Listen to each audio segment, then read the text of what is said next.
So in terms of conferences or being at other events like this, remembering that we've just all gone through 2 crazy years, and maybe taking a softer approach, a more casual approach, and understanding that it's not going to be like it was a few years ago. Maybe some of those big events will be big fun events again, but it's also a mindset thing, not just the physical differences in how events are running or operating, but people have changed, and understanding and taking that softer approach and changing the mindset, I think, is something to keep in mind, whether you're organizing an event or just attending one.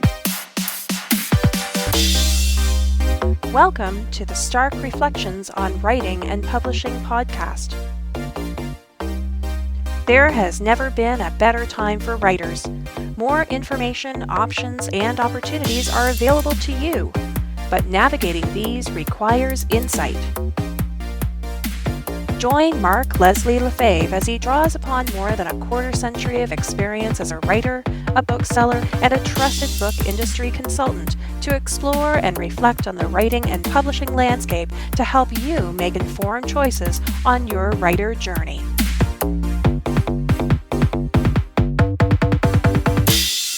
Hello, Reflectives, and welcome to episode 236 of the Stark Reflections podcast. This is your host, Mark Leslie Lefebvre.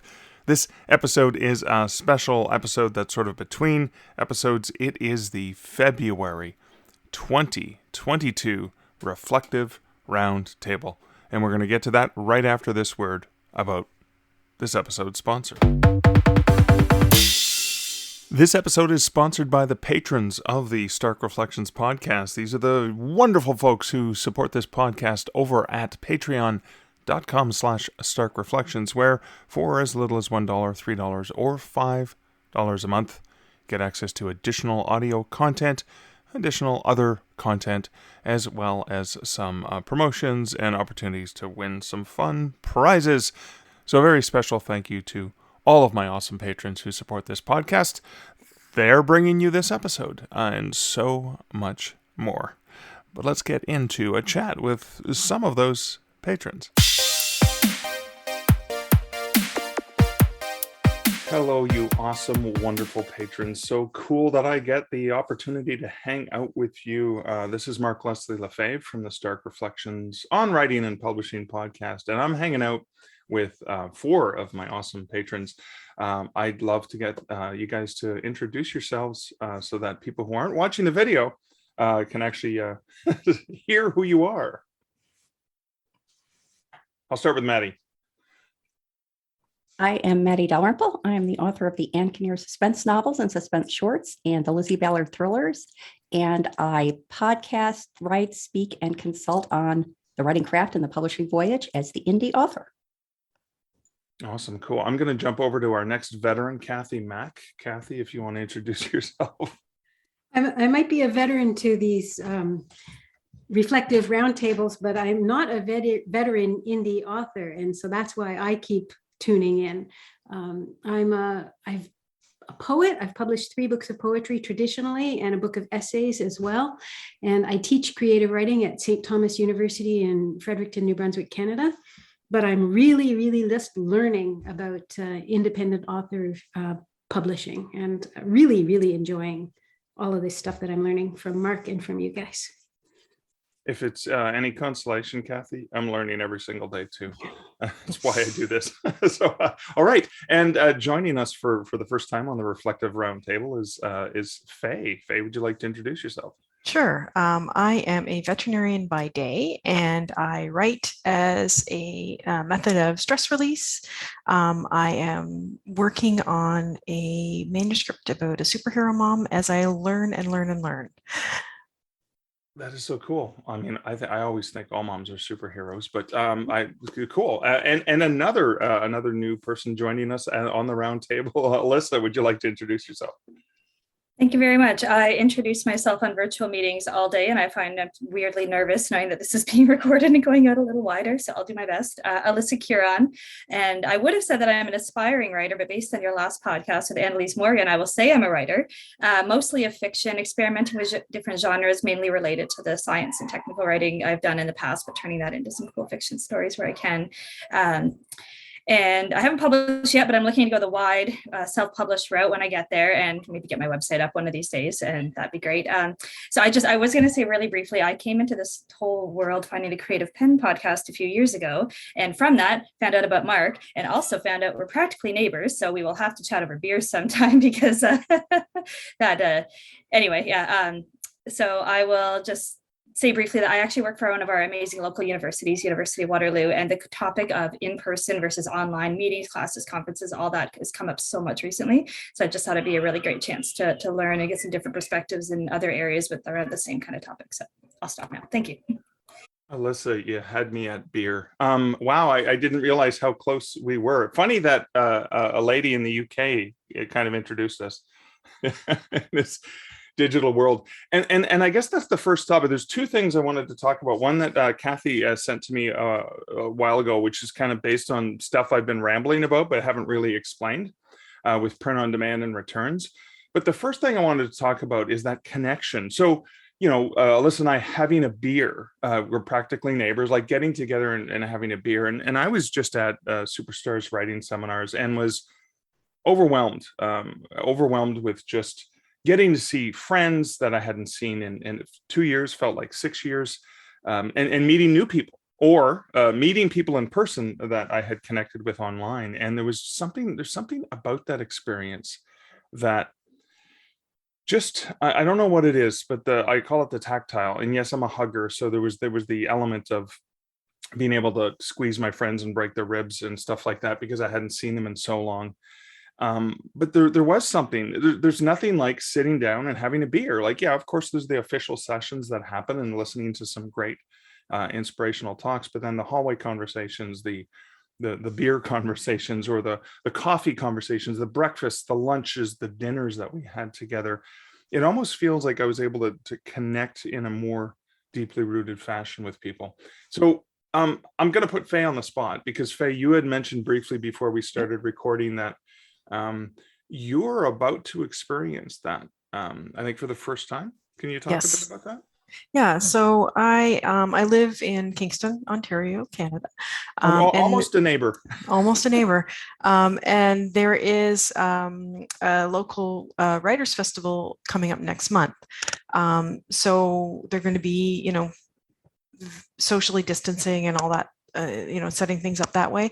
But it's also sessions for me, because I am an introvert. The sessions all have topics. They're very kind of limited in time, and if I need to, I can escape. I can come home, because I'm not a beer person per se. The first beer is hard, the second beer, so yeah, I felt that it was something I'd be able to do to take a step into kind of more of a collegial relationship with other writers. So prior to that, you have not been involved, not gone to any other writers' events? Or I went to one which had a lot of social stuff, which I found very difficult. So I felt like setting this one up where it's very easy for me to not be directly involved in the social stuff if I don't want to, was going to be better. I like, I'm also actually introverted, or I'm pretty awkward in crowds. So I'm happy on stage. Put me on stage, I'm good. Tell me what you need from me and I'll do it, right? I'm acting. But in crowds, I'm really awkward and shy, etc. So I was trying to think about some of the things to offer to you, and I would love to go around the table and get different perceptions and ideas on what could help. But one of the things that I found really, really useful is having a mission, having a purpose, having some sort of thing. And one of the things is potentially looking at who's going to be in attendance and finding out something about them. Like, oh, okay, so-and-so writes this kind of thing. Oh, I would like to learn more about that. Or I'm interested in finding out why they write that, or whatever. So instead of just having the awkward, well, it snowed again, right? Or whatever the awkward conversation, because small talk's really challenging for an introvert. But coming up with a specific purpose. Hey, Joan, I noticed that you have written about this experience. I'd love, when did you get into writing? I'd love to hear about that. That also probably, even if Joan's an introvert, Joan's probably knows a lot about what she's doing, and therefore you've got a chance to connect. So that's one of the techniques I think that could potentially help in terms of connecting with other people there.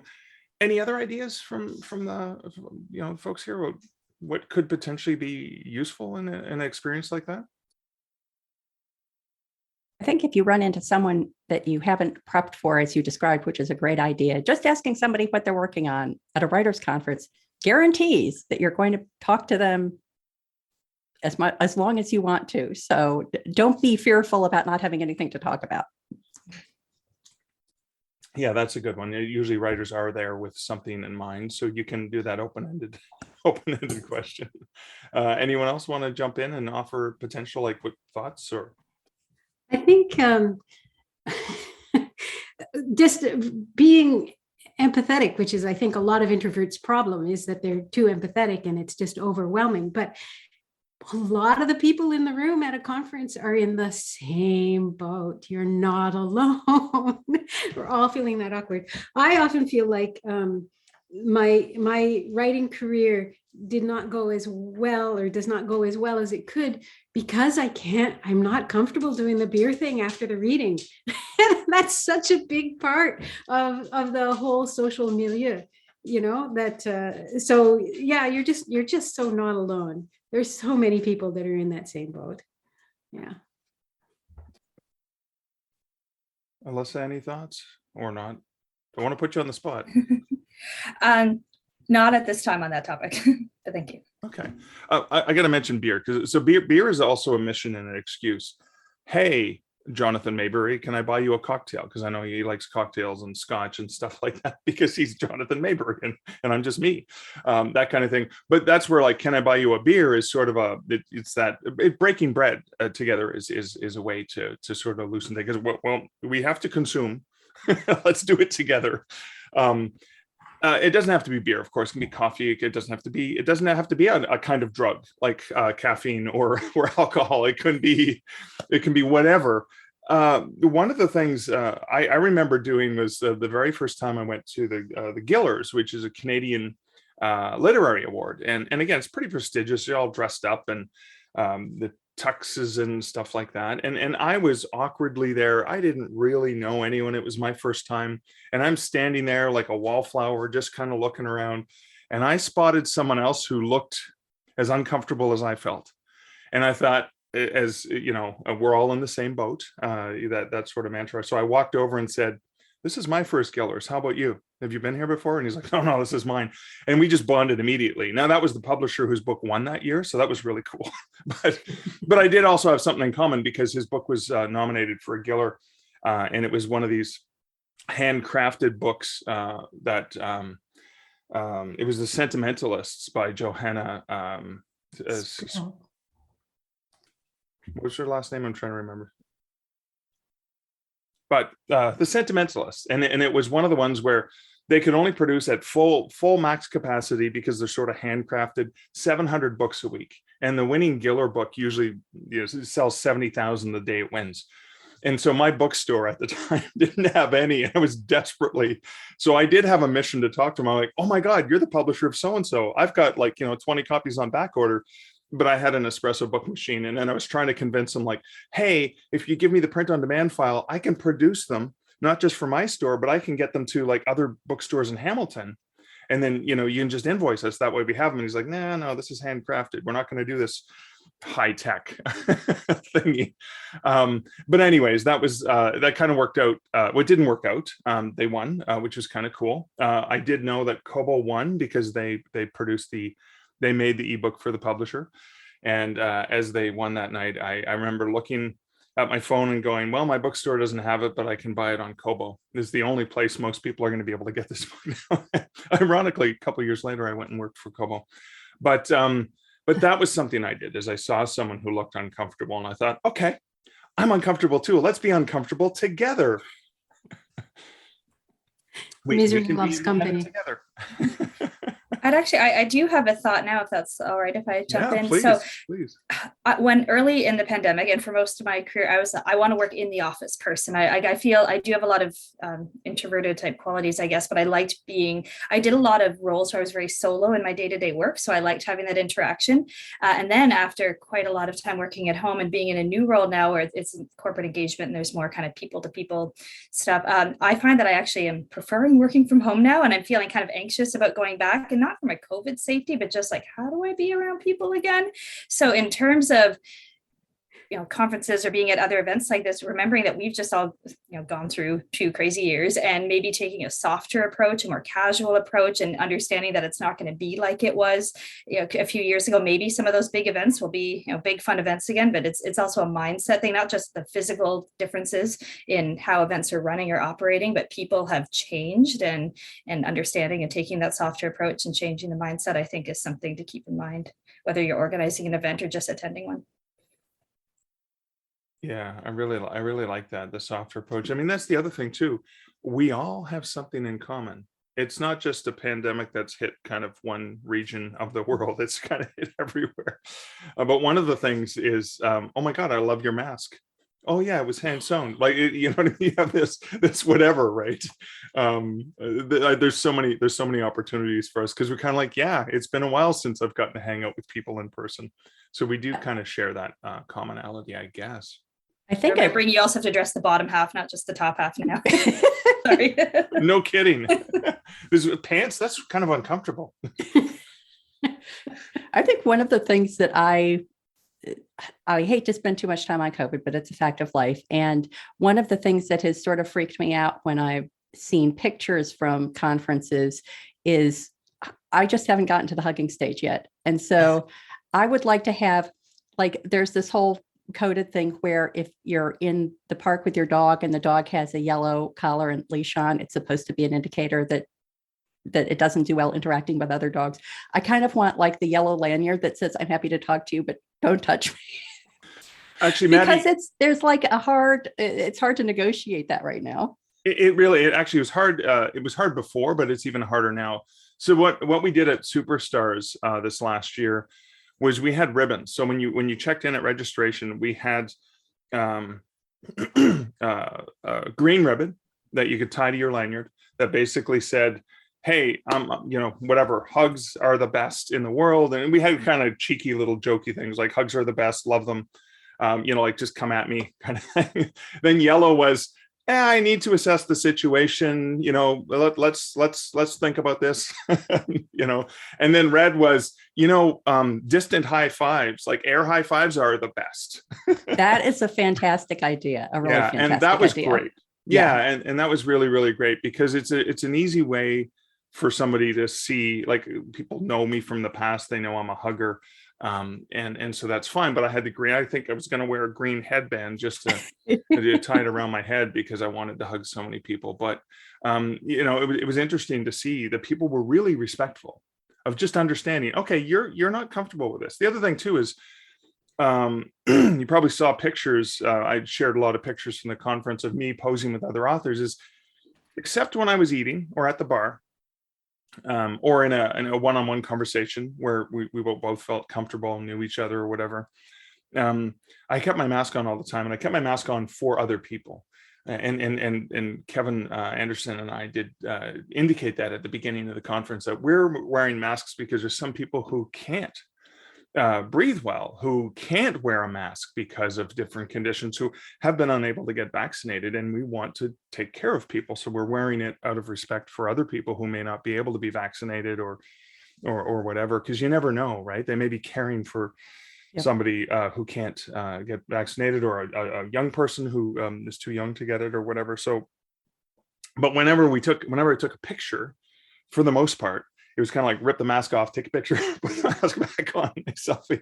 So, because otherwise, like, we may as well, like, whose eyes are those? Yeah.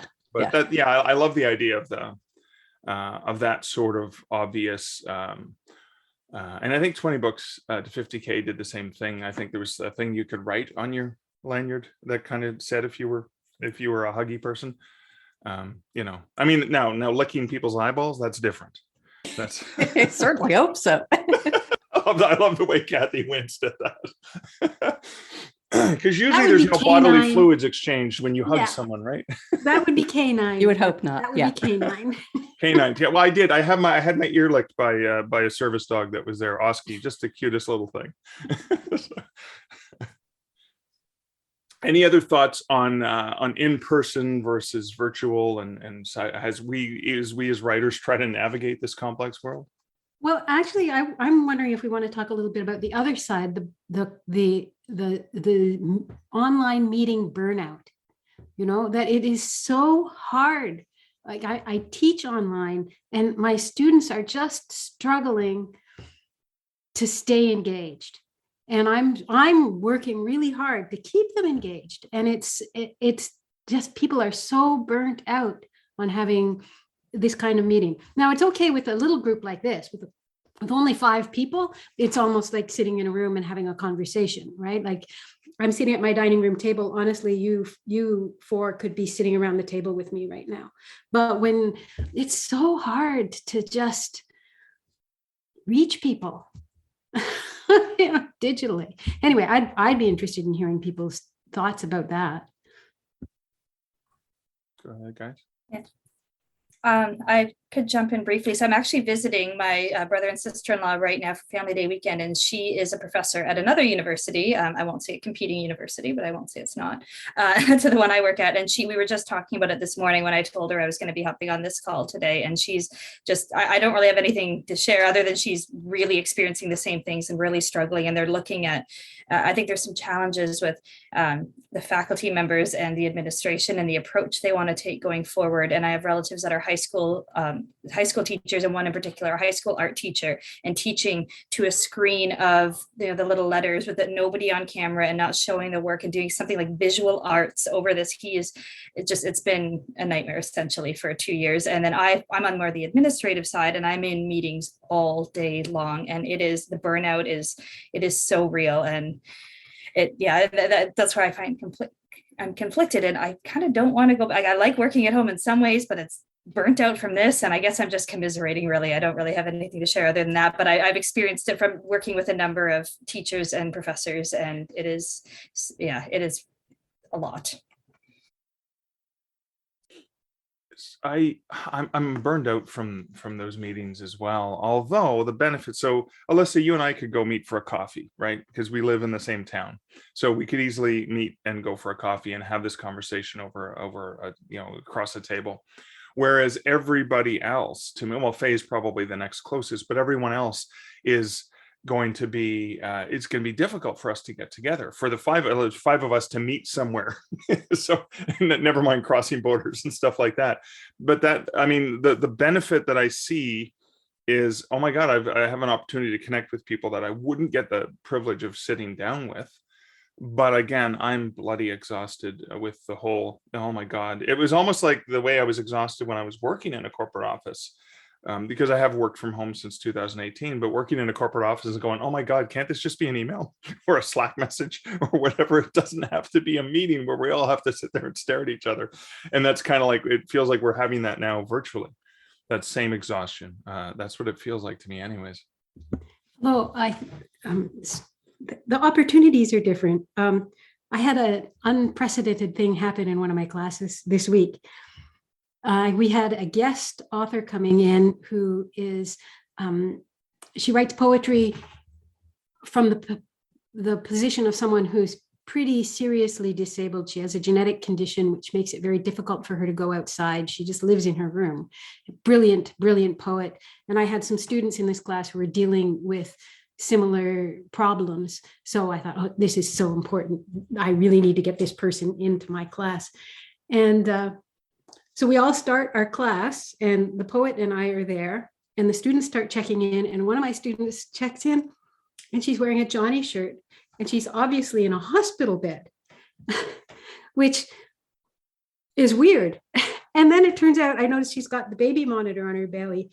She's pregnant, and she's in labor at my class. Now the labor was stalled. She was bored silly.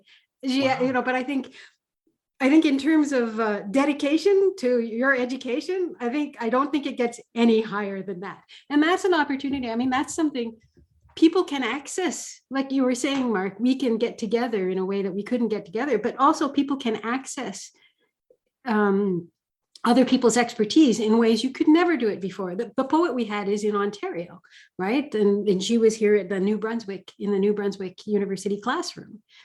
So yeah, there's positive and negatives, but the burnout is real if you have to do it a lot.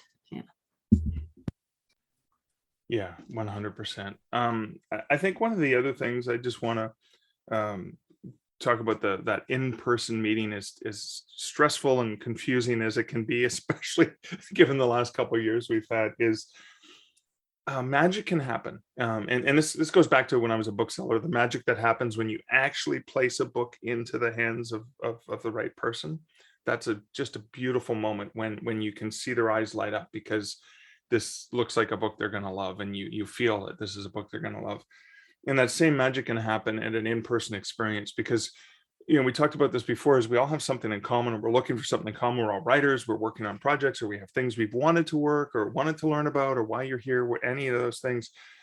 But there's other commonalities of the in-person interactions. The commonalities can be, if you're breaking bread together, it could be wow, do you remember how we had to wait forever to get a table, or any of those little things that you suddenly have more and more in common with folks. So you have backstories and you have things you can share. With me, it's like the taste of this beer versus that beer, or any of those experiences, or maybe we're going to play pool together, or maybe we're going to play cards, or there's some of the things that happen at Superstars was there's a games night. So people who enjoy role-playing games and things like that, they can have that in common. So it's an excuse to hang out with people. Even one of the nights, Jonathan Mayberry and I were hosting a haunted parlor, and it was an informal event. We were just going to sit around and chat as if it were a talk show and just share some ghost stories, and then prompt ghost stories from everyone else. And what I loved about that is I got a chance to meet people I never would have had a chance to meet because they were interested in sharing a ghost story. So they came. And they got to share a ghost story, and we got to have it was really sort of an informal, wonderful evening, even if they would never be comfortable on stage, because it was just sort of that, informal sort of excuse to hang around. But I think for me anyways, and again, this is going to come back to the business of writing and publishing, like a corporate guy or whatever, putting that hat on, is opportunities I've had as a writer, whether it's to be invited to actually I was invited at the bar. I was invited by a publisher to contribute a story to an anthology. Hey, we're getting an anthology. We're going to put in a call out in March. We're looking for book stories on this theme. Would love if you could submit it. And I was like, I'm an innocent bystander. I had no idea this was going to happen. It just happened based on a conversation we had earlier. So it wasn't me trying to push my stuff or sell anything, but all of a sudden there's a publisher wanting to work with me. I remember it was having beers with Kevin Chanderson in Hamilton years ago when he says, hey, I'm editing an anthology and I'd love for you to send me something. Like, that would never have happened. Well, it could have happened by email, but it's one of those casual things that kind of happens. I've invited people to anthologies I was editing because we're on a panel together. I remember Jim Gardner, who's from James Allen Gardner from the Kitchener, Waterloo area. I always knew Jim as a science fiction writer, and we were on a panel in Erie Con in Niagara Falls, New York. And during the panel, he said, the very first story I wrote was a horror story. And so when the panel finished, I turned to him and like, Jim, I didn't know you wrote horror. Hey, do you want to write a story for this anthology? So those are the kinds of strange things that kind of happen when in the midst of the connecting in person, because I could lean over and whisper to him. If Jim and I were in a Zoom meeting, I would, make everyone else feel bad and go, okay, everyone else, don't pay attention. But Jim, do you want to be in an anthology? Again, I think that's an important thing that can happen. Not to leave people out, but you don't want to make other people feel left out when you're inviting particular people for certain projects.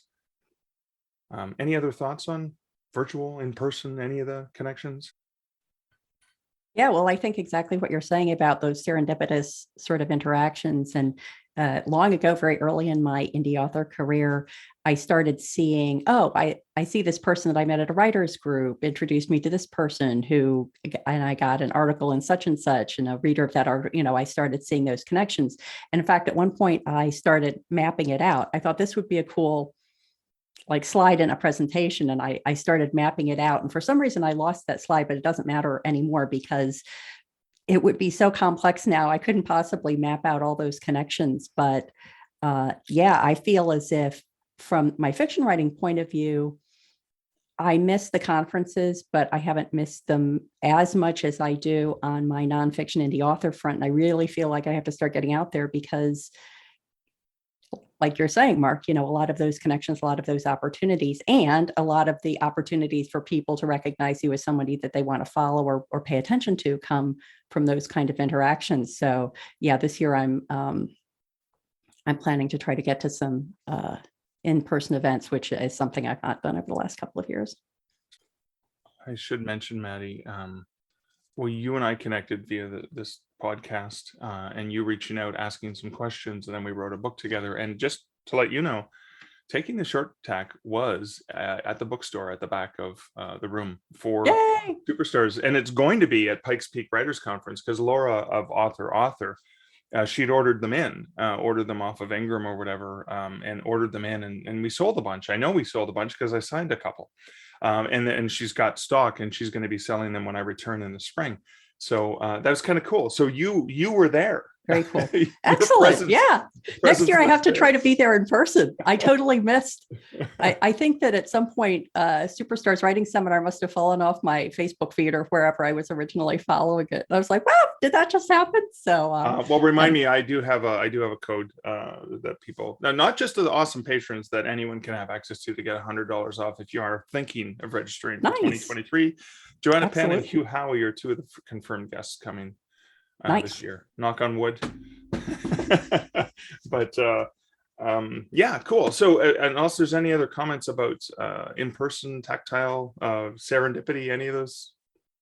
Yeah. I feel like I'm jumping in too much, but there's one thing that I thought of as everyone was chatting. So thinking back to what Kathy was saying about opportunities, and that it reminded me of something I did from mid 2000s to kind of the mid 2010s. And I'm sure Mark will be familiar with this, is Fan Expo in Toronto. I used to go there starting in my university days. And the very last one was the year I got married and then had, little kids and all that. So, but I went for a number of years, from when it was quite small to when it was like the big 50, 70,000, however big it got the last year. I think 2014 was the last year I went.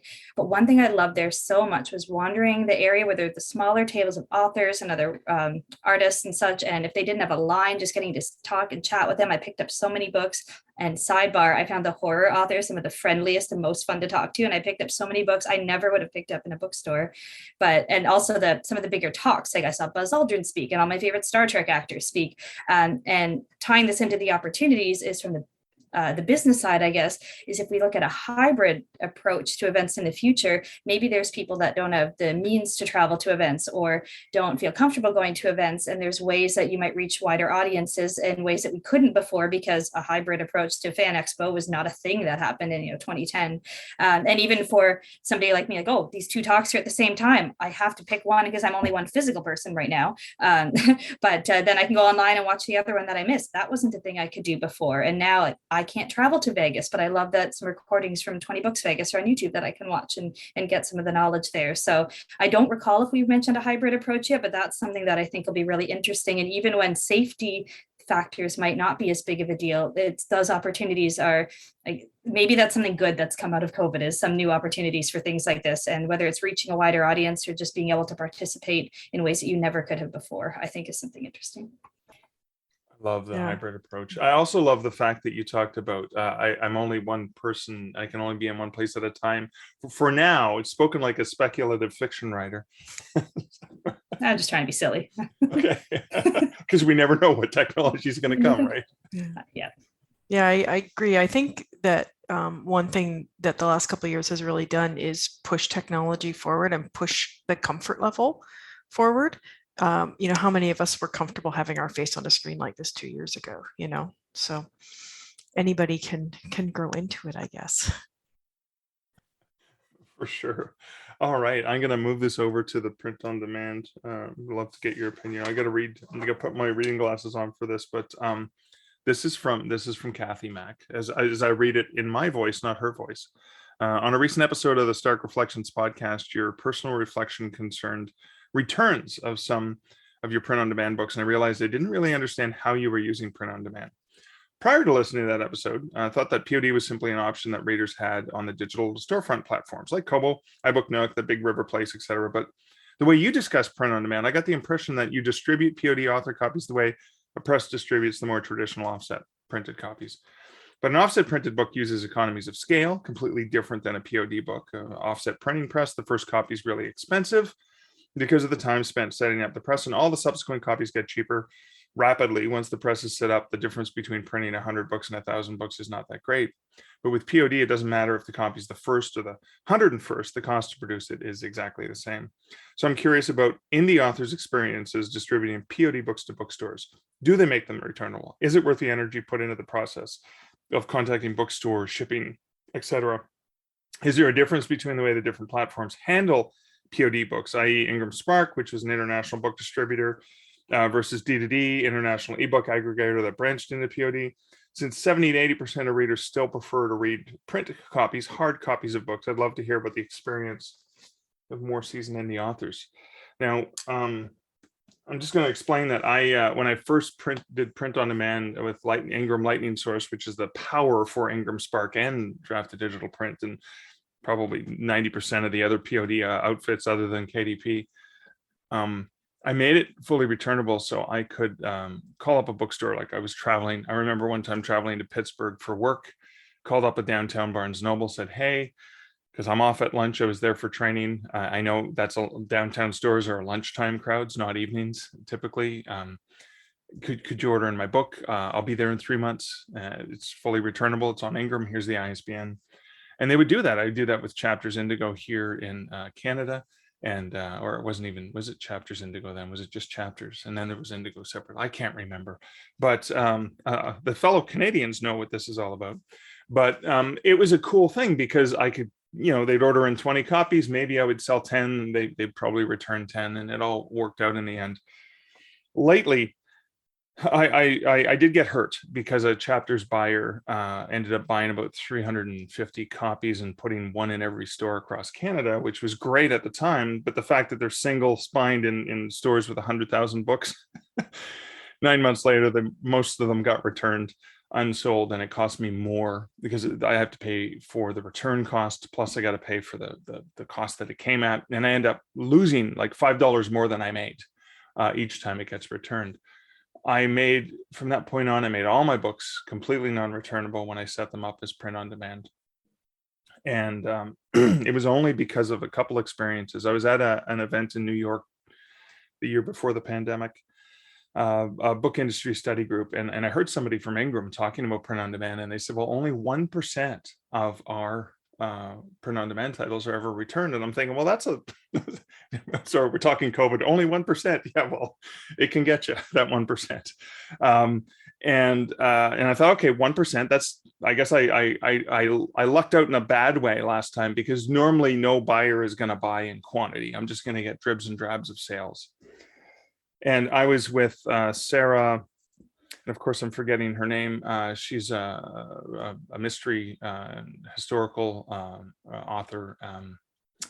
And we were at Novelist Inc. a few years ago, and we were at an independent bookstore, and they had one of my books that was traditionally published in stock, which makes sense because it's trad pub, so it's fully returnable. But they also had Sarah's books in stock, her self-published books, her indie published books.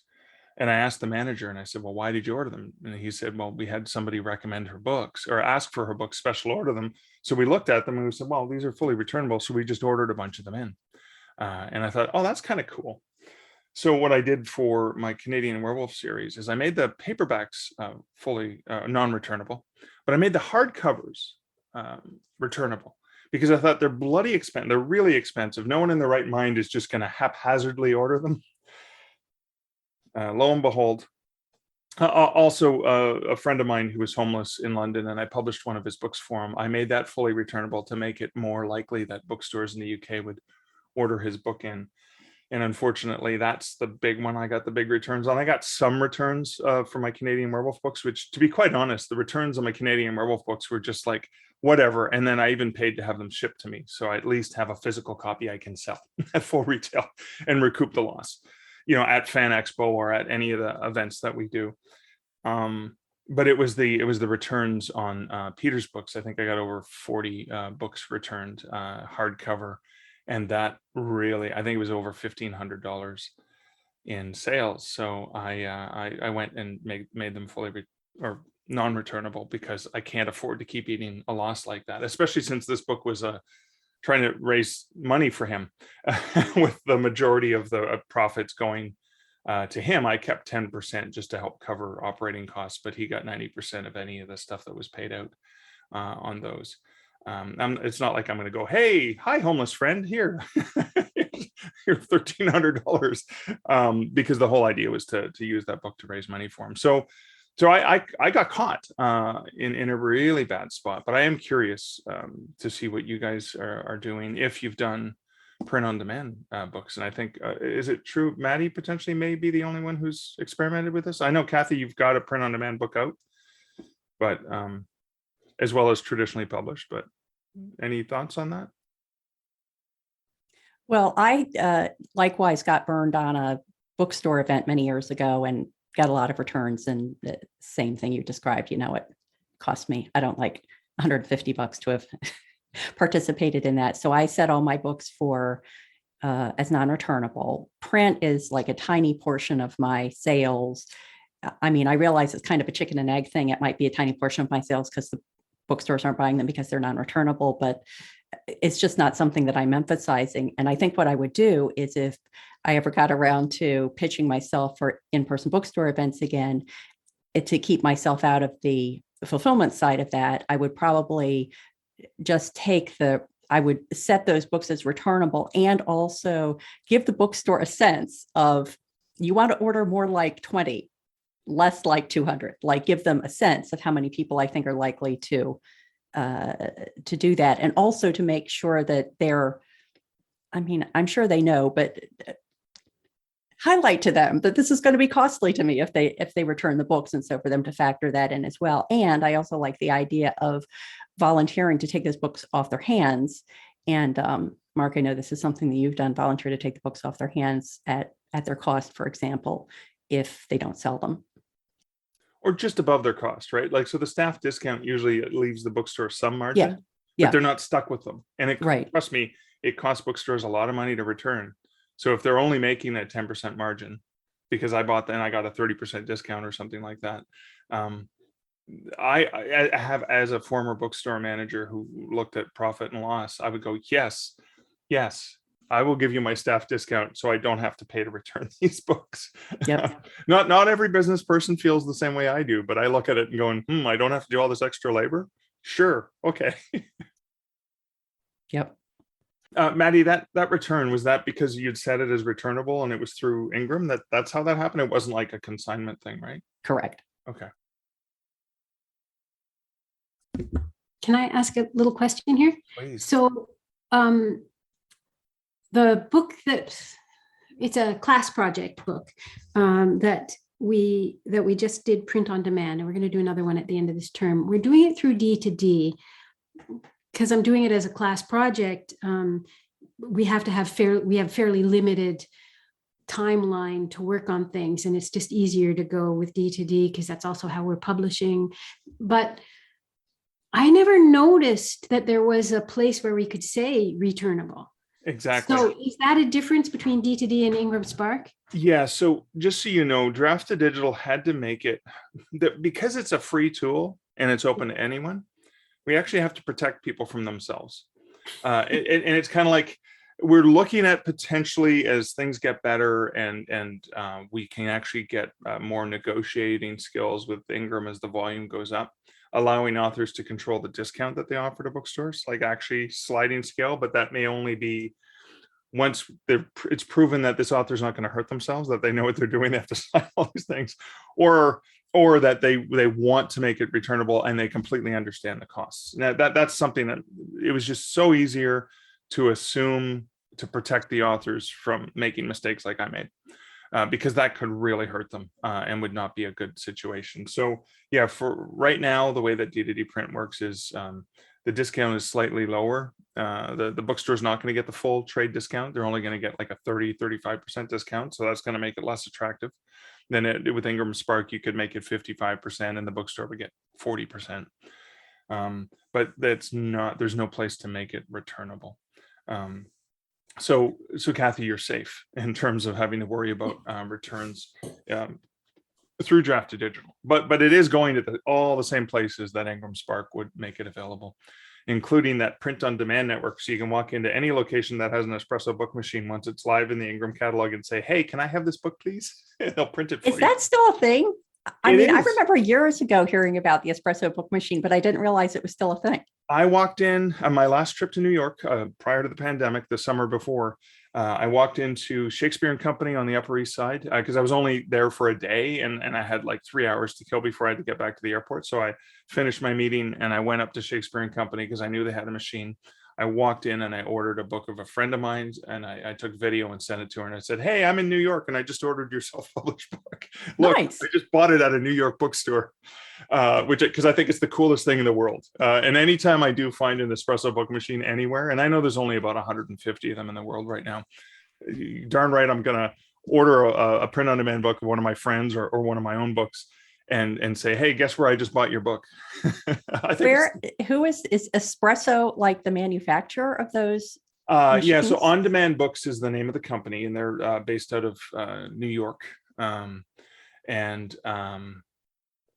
yeah, the espresso book machine is the product they produce, and they're still making these machines available. Ironically, when I was there, the technician that I worked with, who used to come every once in a while and do maintenance, who traveled all over the world to do maintenance, John was there.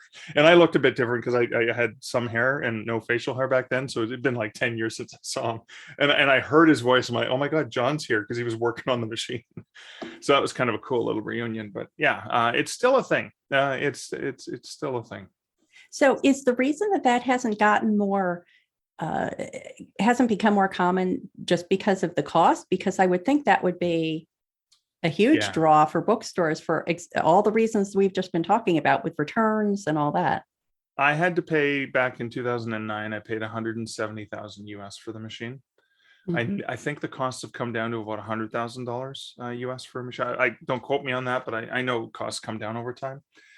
Two of the challenges are not every book's available. So again, while millions of books are available through that system, you can't get the new James Patterson. You can't get like hot new titles. So if you just suddenly run out of stock, you still got to order it from Ingram or the publisher or whatever. So that solution hasn't happened because a lot of publishers haven't properly adopted print on demand. The possibility is what it means. But there's a lot of titles like, from mine, who cares? Mark Leslie, all his books are available, except for the ones that are traditionally published, are available through the espresso book machine. But who's asking for Mark Leslie's books? So are yours books available because they're available on Draft to Digital, print, or Ingram? Is that how they get to the... So with Ingram Spark, with Lightning Source, and with Draft to Digital print, because my books are through all three systems because I've been doing it for so long. There's the enabling the espresso book machine, and it's done automatically through Draft to Digital print. And I think with Spark you have a choice of whether or not you enable it. And I know with Lightning Source, there's a little extra checkbox when you make it available. Okay. It's available, and you get paid the same as a publisher, as an author publisher. But that's kind of cool. So you could walk into any place, any location in the world that has an espresso book machine and get any one of my traditionally self-published books. There's two of mine that I know Dundurn uses. So a lot of big publishers are using offset printing, but then they have a thing with Ingram that if the offset printing, if they run out of stock between print runs, which happens in the book industry, right? Oh, okay, we need to print another 5,000 or 1,000 copies or whatever. It toggles over to print on demand so they could fulfill quickly while they're waiting for offset copies, which was a huge issue for me when I was running a bookstore. I'm running out of Harry Potter and like, what do I do? I have thousands of customers who want it. So that I think a couple of my books that are traditionally published may be available through print on demand if it's enabled when it's not in an in-stock situation. It's a weird one. I'm not sure how that works, but I haven't tested it. I've only tried my own ones because I know for sure they're available. Very interesting. Yeah, it's fascinating. I guess it's kind of gambling, isn't it? Because we know that the readership of ebooks is only 20 to 30% of the total number of readership. So we're trying to find a way to break in to that other 70 to 80%. But there's so many good writers out there. That, do you spend or take the risk of having to do returns? Thank you to Drastic Say Digital no. for making sure that I don't go broke. I would advise no. Don't make them returnable. Okay. Maybe you can work out something with a local bookstore, like Maddie said, that I've done in the past is, if you order it in, I'll make sure you're not stuck with stock. Like, I'll buy it. Exactly. Just please don't charge me for retail. But that's a very limited distribution, right? I get to the stores I can get to. Yeah, and Kathy, you did ask a question that I think is worth addressing. Is related to, is it worth it? Is it worth hitting the street and doing all this manual work? Whereas as indie authors, we put up our ebook and it's available. I don't have to do anything else. Which isn't true, but you don't have to call people and arrange things. And I think it's worth it because, as you said, 70 to 80% of people still read print books. And when somebody actually has a print book in their hand, it's a walking advertisement, and it's a physical advertisement. When I have it on my Kobo or on my Kindle, I'm the only one who can see that it's there. But if it's a physical copy, and this was a stat, I remember Dean Wesley Smith sharing at one of the workshops I attended of his. He said kind of like that the life of a physical book usually passes through the hands of 6 or 7 people on average.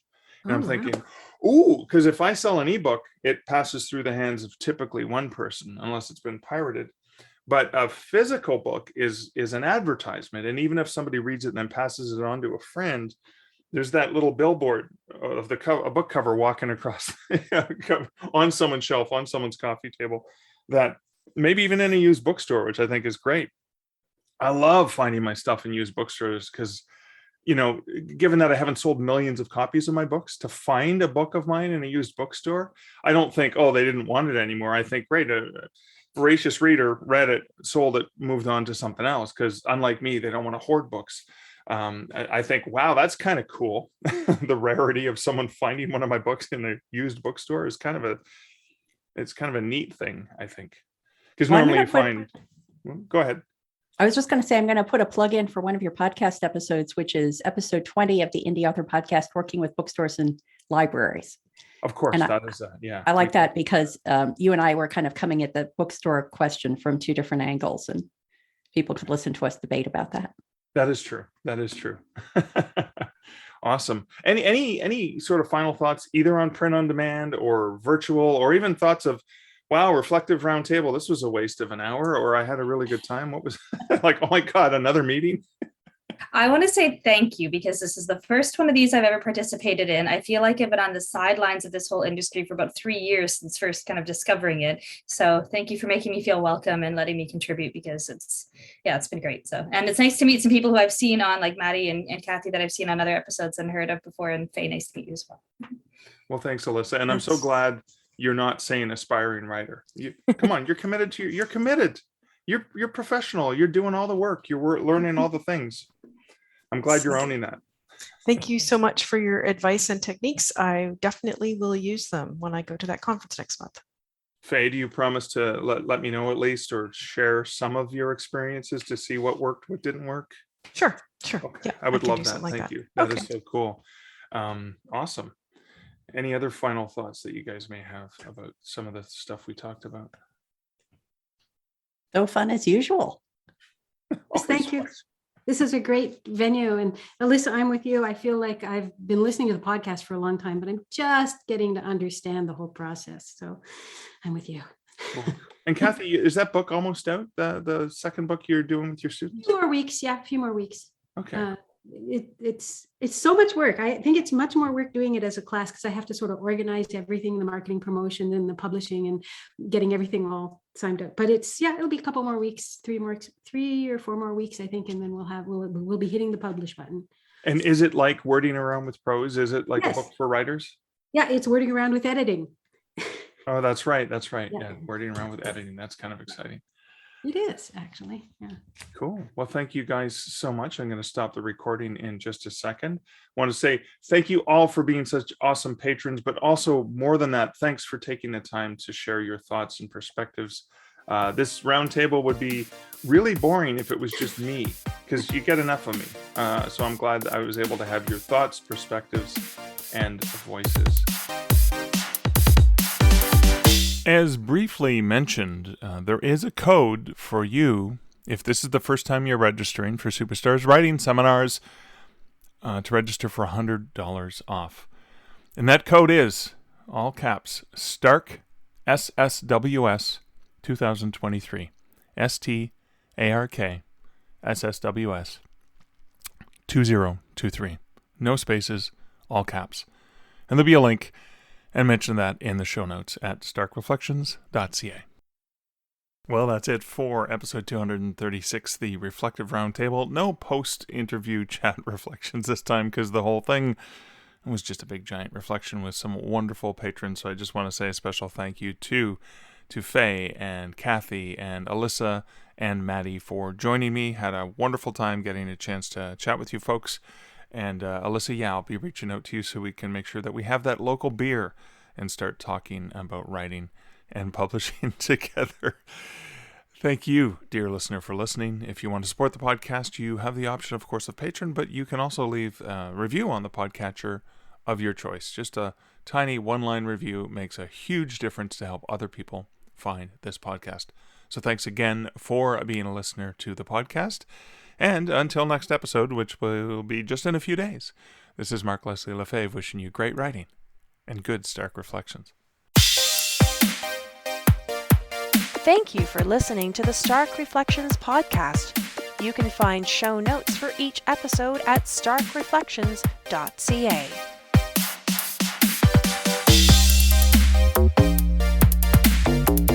The music for this podcast, Laser Groove, was composed and produced by Kevin MacLeod. Check out more of Kevin's great music at incomptech.com.